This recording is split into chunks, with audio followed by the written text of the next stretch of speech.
Hello, my name is Gina Robison. This PD will investigate several ways to integrate middle and high school math, science, and literacy skills in the Library Media Center. Some guiding questions throughout this PD are: why is it important to integrate math and science with literacy skills? What are some specific ways literacy skills can be integrated with math and science in the library? And how can I begin integrating math and science with literacy skills in my middle or high school library? Many people think of the library as a place for reading, but as librarians well know, libraries are much more than a place for reading. Libraries are centers for learning.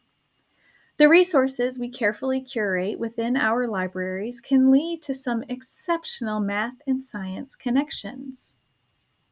So, is integrating literacy, math, and science skills into the Library Media Center necessary? Yes.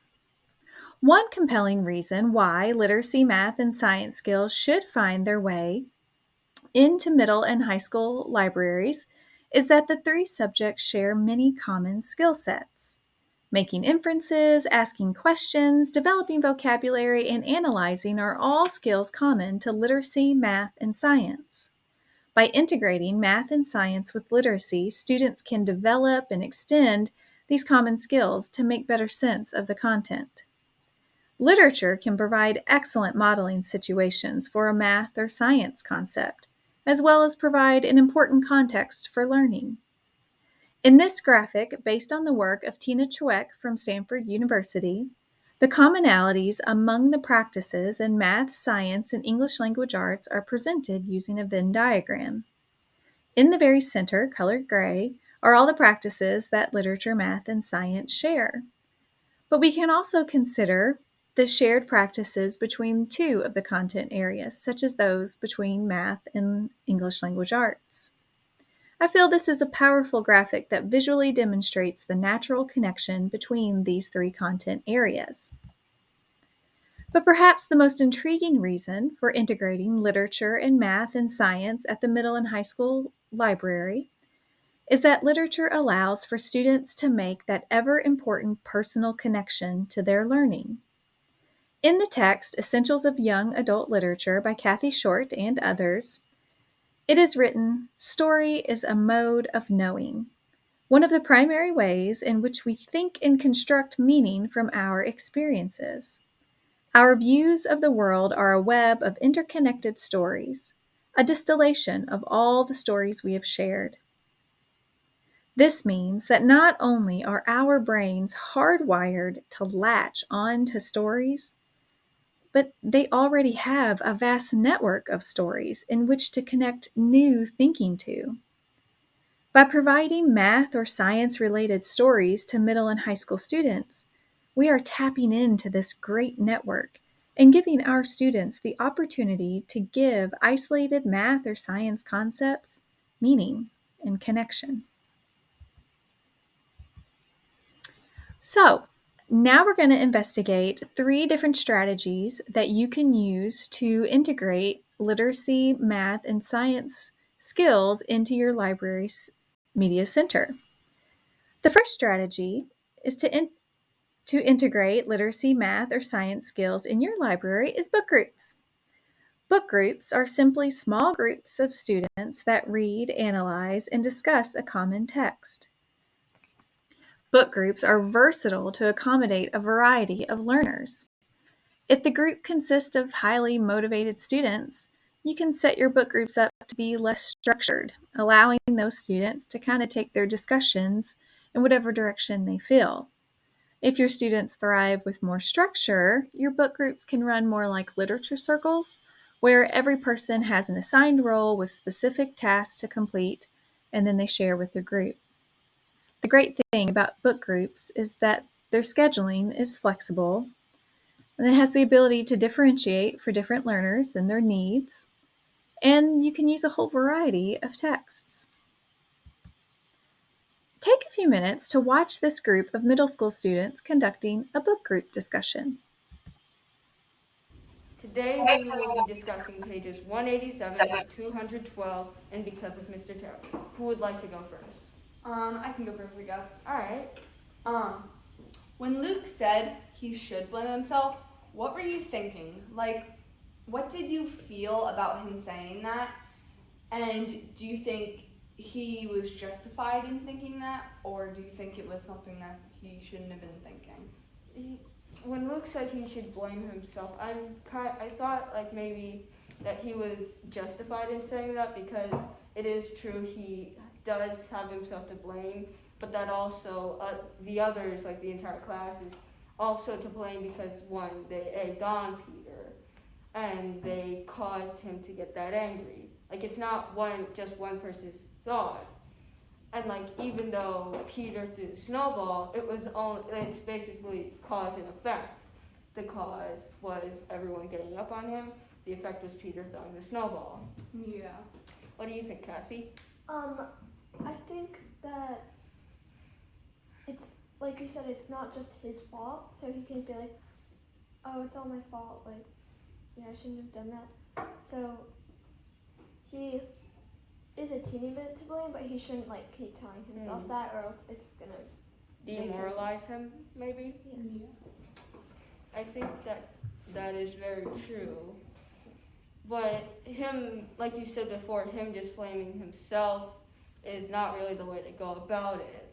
Like, because but he also just blames Peter too. Like, he's giving Peter most of the blame. And that's where I got kind of really frustrated. Because everyone should. I mean, Peter did throw it, but he was provoked. Yeah. And while it's definitely bad, I don't think that just one person is to blame.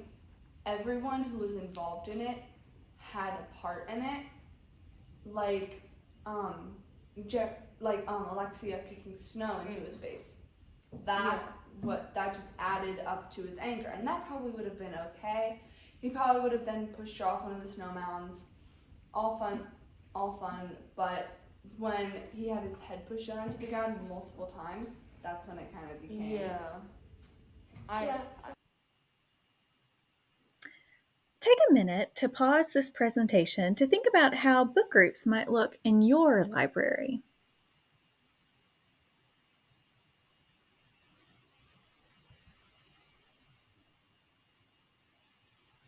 This is an example of how book groups could be used if you have a flex responsive library schedule.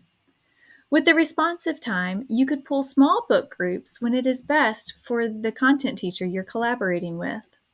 For the sake of this example, let's say I am collaborating with a 7th grade math teacher who has a group of students struggling with large number sense.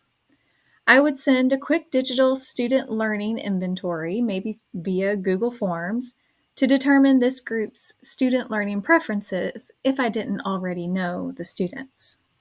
Let's say the data came back indicating that most of these students were visual learners. I might pull this book, Really Big Numbers by Richard Evans Schwartz, to use with this group. My goal is to help students connect large numbers through visualizations. Possible ideas I could do with this group, along with reading the text, would be to compare two drawings to determine which one represents a larger number, and then be sure to write the corresponding number sentences on Post-it notes below the pictures. We could also use copies of the book pages for students to place in order from least to greatest, or vice versa. And then we could challenge students to create their own visual representation of a really big number as if they were extending the text. This is an example of how you might use book groups if your library had a fixed schedule. You could present your class with a list of literacy and math-related concepts, like the ones listed in black. Students could select what most interests them from the list, and then using their responses, you could create book groups that would focus on their different chosen text. So for example, the groups of kids who were interested in reading about women's influence in math could read Hidden Figures. For those students interested in famous mathematicians, they could read Math Makers. The book group interested in a fictional story with math principles. They could read Giant Pumpkin Sweet or The Curious Incident of the Dog in the Nighttime. And finally, if you have some visual students, they could also read together and investigate really big numbers. Remember, the purpose of incorporating literacy, math, and science skills in the library is to help students make connections. If you implement book groups in any of these ways, be sure there is some way for you to ensure students are making those vital connections. Some ideas for this are guided discussion questions, quick student reflections gathered on a Google form, or even a more robust project that demonstrates student learning connections.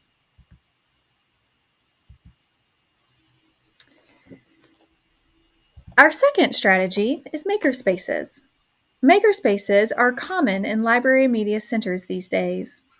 In her article for School Library Journal titled Makerspaces, What's Old is New Again, Elizabeth Hartman writes, a makerspace can be loosely defined as any space where students or adults can make things, a place for hands-on learning where ideas and tools are shared.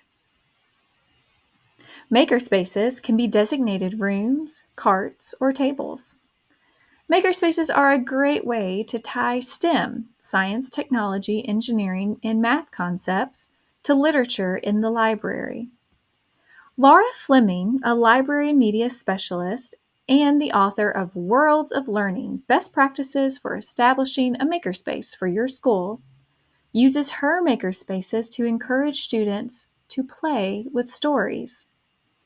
Fleming states, you can tell a story on paper or with objects. We try to expand the definition of what a story is and can be. She details how her students use everything to tell stories: clay, comics, puzzles, PowerPoints, Lego bricks, even Unifix cubes. These are all used to discover different approaches to storytelling and help remind students how engaging reading and writing can be. An example of how you might use makerspaces to connect literature, science, and math could be through the book City of Ember. While reading the book, sixth grade students might use the resources from the makerspaces to build their own City of Ember that has actual electricity. Students could use other library resources to research how they might bring electricity to their own makerspace City of Embers. After analyzing the story, students could then create a story variation of their own for their created cities. This project is helping students connect the concepts of electricity and circuitry with analyzing a novel, all in an effort to develop their story variation that tells the tale of their own City of Ember made out of makerspace materials.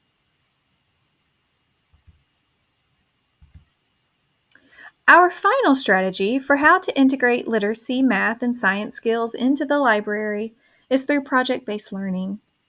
Library media specialist Mara Madigan writes in the School Library Journal about her experience using project-based learning in her library. She writes, I teach every student every week.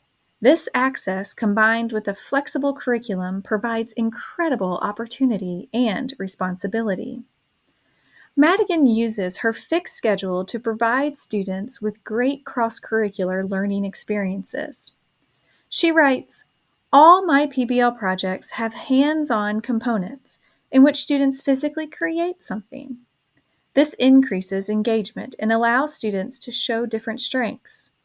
Each initiative targets multiple curriculum standards and skills such as collaboration, communication, critical and creative thinking, and resiliency.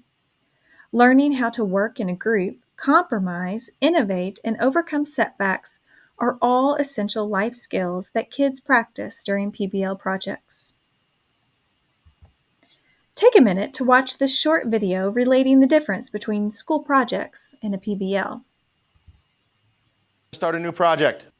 Teachers and their students have been doing projects since forever. More and more are doing project-based learning. So what's the difference? That's a great question. Let's start off by reviewing. Projects are typically limited in scope and duration. They're a good way for students to work with content they've already learned. Flip to the paper that says sundial. In project-based learning, students learn through the project. Interesting. They address a real-world problem, a driving question, one that can't be Googled and has no single right answer. We were talking about how can we prepare for Atlanta's change in weather. Students have voice and choice in PBL, some input into how they'll answer the driving question. Does anybody think they might have some ideas? So they gain ownership of their learning. So those questions led to our investigation.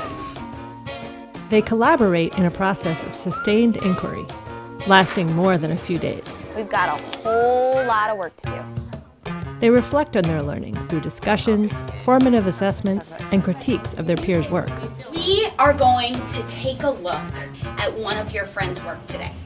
And then revise their work based on those reflections. Now let's see it. Okay, there we go. We got it. You can The final product is shared with an audience beyond the classroom.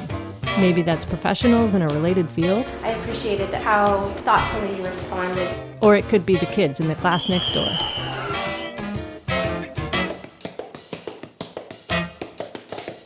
When students spend an hour exploring the 4 forces of flight by crafting a Mars lander out of paper, that's a project. When they spend a month simulating a Mars landing, analyzing the math and physics at work, and discussing their work with real aerospace engineers. And it sounds like you've done a little bit of testing to see if that works. Yeah. That's project-based learning. Capiche? Research shows that rigorous PBL can result in higher engagement and deeper content knowledge. You're rocking it. Keep it up, okay? Learn more about project-based learning at edutopia.org.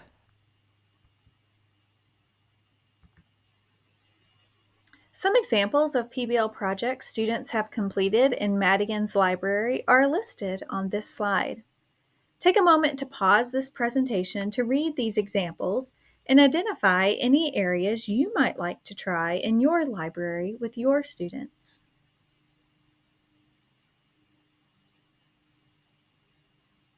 What is most important to consider about these examples is all of the PBLs start with text from Madigan's library. Sometimes she kicks off the projects with a fictional story connecting to their purpose. Sometimes students themselves dig into research using print and digital resources before beginning a project. Either way, literacy, math, and science skills are all woven into these PBLs so that students are making those valuable connections as they are exploring and creating. As we wrap up our PD, a few reminders of what we have discussed. These 3 strategies all share the same goal: to help students form those ever-important connections between literacy, math, and science skills. The library is a great location to incorporate not just literacy skills, but math and science skills as well. And whether you have a responsive, a hybrid, or a fixed schedule, integrating math and science along with literacy skills in the library is totally doable. Book groups, makerspaces, and PBL experiences are just 3 ways to jumpstart you thinking about how to integrate literacy, science, and math skills in your library. So now I want to hear from you. Use the Google Form reflection survey. In it, you will have the opportunity to reflect on what you have learned from this PD, as well as identify the next steps you will take to start integrating literacy, science, and math skills into your library. Thanks for participating in this PD, and good luck.